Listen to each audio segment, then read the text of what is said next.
চাষি এবং কুয়ো। একজন কৃষক তার জমিতে জলসেচনের জন্য জল খুঁজছিল। সে খুঁজতে খুঁজতে একটা কুয়ো দেখতে পেল। কুয়োটা তার প্রতিবেশীর, আর প্রতিবেশীর কাছ থেকে সে কুয়োটা কিনে নিল। কিন্তু প্রতিবেশী তাকে জল দিচ্ছিল না। সে কেন জিজ্ঞেস করলো। তখন প্রতিবেশী বলল, আমি কুয়ো বেচেছি, জল নয়।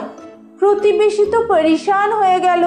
গরিব চাষি কি করবে বুঝতে না পেরে গ্রামের প্রধানের কাছে গেল। গ্রামের প্রধান খুবই চালাক লোক। তিনি বললেন, সব কথা শুনে বললেন দুজনকেই ডেকে পাঠালেন আর জিজ্ঞাসা করলেন তার প্রতিবেশীকে যে তুমি জল কেন নিতে দিচ্ছ না। প্রতিবেশী সেই একই কথা আবার বলল, আমি কুয়ো বেচেছি, জল নয়, তাই ওকে জল কেন নিতে দেব।